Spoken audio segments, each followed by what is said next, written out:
saya menceritakan bagaimana pekerjaan Tuhan mula-mulanya terjadi di tempat ini memang sudah digariskan oleh Tuhan tanpa sepengetahuan kami. Di mana waktu itu tahun 88 kami memasuki rumah ini beserta keluarga, yaitu istri dan anak saya Ria. Waktu itu Ria baru umur 1,5 tahun, hampir 2 tahun, baru bisa berjalan. Begitu rumah ini dibuka, dia lari-lari. Setiap sudut, setiap kamar dia tepuk tangan. Saya bertanya kepada Tuhan, apa maksud Tuhan ini tepuk tangan ini? Saya peluk dia, anak saya ini. Udah nakku, inilah jadi rumah kita. Dia ketawa terus, nggak berhenti-berhenti. Inilah awal mulanya Tuhan telah tunjukkan kepada saya, tapi saya tidak ngeh. Udahlah, nggak apa-apa. Tak apa ini artinya, tapi udahlah, saya suka ini rumah. Ada guru sekolah minggu di sini mengajak dia untuk ikut kebaktian. Setelah itu dia ikut kebaktian, barulah rumah ini dijadikan jadi tempat ibadah, tempat kebaktian anak-anak sekolah minggu. Pertama anak-anak sekolah minggu ini rumah. Baru setelah berselang berapa tahun, baru rumah ini dijadikan jadi tempat ibadah umum. Jadi kalau tidak salah tahun 90-an itu sudah ada mulai ibadah di sini secara bergantian. Setelah masuk terbeluh ke sini, sudah mulai 1 minggu sekali kami berpindah-pindah dari rumah si A, si B, si C, itu secara terus-menerus. Kemudian ada keluhan dari beberapa jemaat mengatakan bahwa rumahnya sempit, kalau diadakan ibadah harus menggeser semua barang-barang karena memang komplek di sini rumahnya kecil-kecil, tidak ada yang besar. Jadi semuanya merasa memang ada agak sedikit merepotkan kalau harus mengeluarkan barang-barang untuk kita bisa ibadah. Dengan berjalannya waktu, setelah ada beberapa jemaat yang menyatakan sedikit keberatan itu, kami sepakat suami istri untuk membuka di sini. Tapi itu pun mempunyai proses. Prosesnya di mana waktu itu saya masih sebagai driver mobil, istri saya di rumah, dia itu bukan mimpi tapi kenyataan. Dia berbaring di tempat tidur, dia dengar suara pujian begitu merdu, begitu nyaring. Dia tutup kupingnya, malah itu makin nyaring suaranya. Satu hal yang aneh, bisa dibilang aneh juga bisa dibilang luar biasa. Saya sudah menidurkan anak-anak saya, dua-duanya waktu itu masih Ria sama Iko ini masih kecil. Tiba-tiba saya mendengar satu pujian di telinga saya yang nggak pernah saya dengar. Indah gitu. Saya mau berhentikan juga karena bukan dari radio, bukan dari mana-mana, jadi nggak bisa saya hentikan. Duh Tuhan, saya udahlah, saya juga lelah, saya mau tidur gitu. Tapi suara itu semakin keras kedengaran, seperti ada yang mau mengajari saya untuk memimpin puji-pujian. Begini kau caranya untuk memimpin pujian, begini caranya gitu. Waduh, memimpin pujian? Oh enggak lah, enggak mungkin. Saya naik ke mimbar aja nggak berani, boro-boro disuruh memimpin pujian. Terus saya malah saya tutup pakai bantal kedua telinga saya ini. Ya nggak mungkin aja. Saya coba pejamkan mata saya mau tidur gitu. Bukannya makin pelan, suara itu makin keras. Indah, diajarin lagi begini. Terus sampai itu larut malam, sampai kalau nggak salah itu waktu itu jam 1 malam itu baru suami saya pulang. Saya pulang, dia bilang, "Pak, ada apa?" Dulu adalah kamu. Baru saya disuguhin minum, baru dia diceritakan semua itu. Saya ini di kuping saya ini ada nyanyi, terus saya suruh berhenti nggak bisa-bisa. Bagaimana suaranya katanya? Iya saya kok diajarin nyanyi, saya nggak mungkin lah, saya nggak berani itu, saya nggak ngerti yang begitu itu gitu.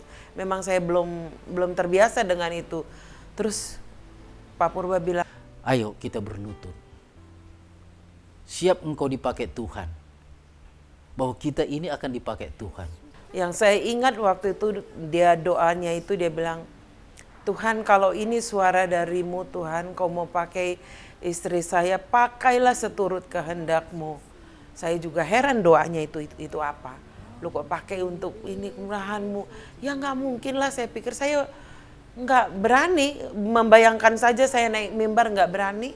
Terus baru setelah itu ya saya udah bisa tidur, sudah lepas dari pujian itu saya tidur. Inilah cerita awal mula-mulanya rumah ini bagaimana Tuhan bekerja prosesnya mengalaminya. Dan yang paling mengerikan dan yang paling menyeramkan bagi saya, karena seluruh tetangga di sini melihat nyala api di bumbungan rumah ini, nyala.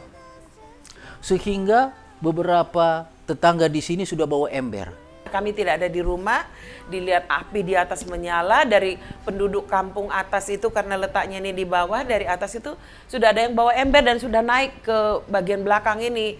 Kami pulang, kami lihat loh kok banyak ini air dari belakang. Terus ada yang bilang, ibu tadi rumah ibu ini menyala. Jadi semua penduduk di sini ngelihat ada nyala api di atas gitu. Pas dideketin nggak ada. Udah naik ke atas. Di mana rumahnya Pak Purba itu yang kebakar? Tadi kok api begitu?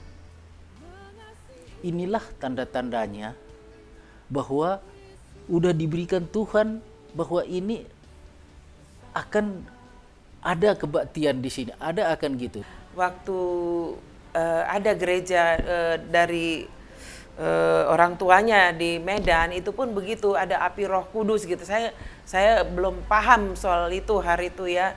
Tapi dia semakin mengerti bahwa ini memang rumah untuk tempat umat Tuhan beribadah, memuji Tuhan gitu. Karena bukan 1-2 orang yang lihat itu menyala api di rumah ini. Itulah sejarahnya yang bisa kami sampaikan. Sampai sekarang gitu ya, saya melihat Tuhan tetap memelihara ibadah hari Kamis di rumah.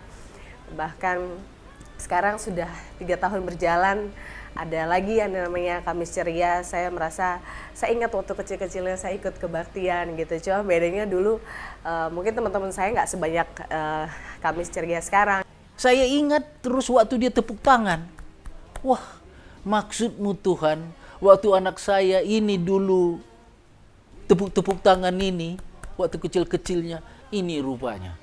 Saya menangis dan bersyukur kepada Tuhan.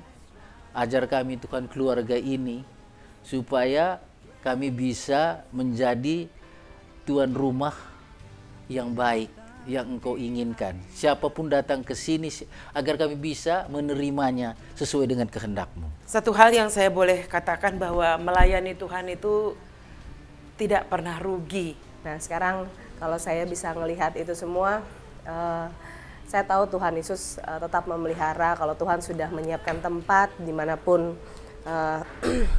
tempat itu disiapkan, dan Tuhan pasti pelihara. Saya pun sebagai anak yang keluarganya sudah ditunjuk sama Tuhan untuk dipakai rumahnya jadi tempat ibadah, saya merasa hidup saya diberkati sama Tuhan.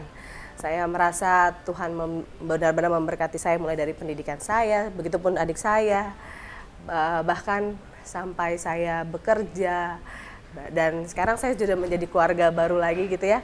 Saya rasa semua tidak ada sedikit pun kemampuan saya untuk bisa sampai ada saya di tempat ini, tapi semua karena pertolongan Tuhan, semua karena perlindungan Tuhan. Dan saya percaya kalau sedari kecil kita sudah ada di rumah Tuhan, kita setia sama Tuhan, ini pun bisa menjadi pesan buat teman-teman remaja lainnya.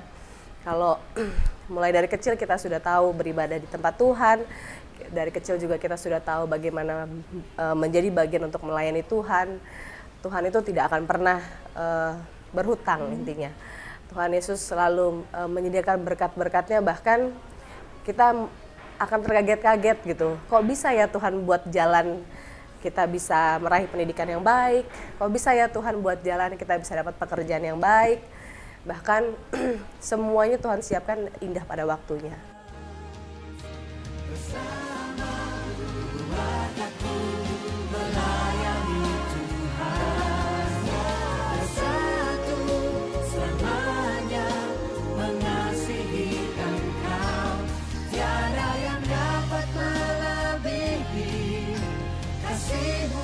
Tuhan, bagi kami Engkau segalanya.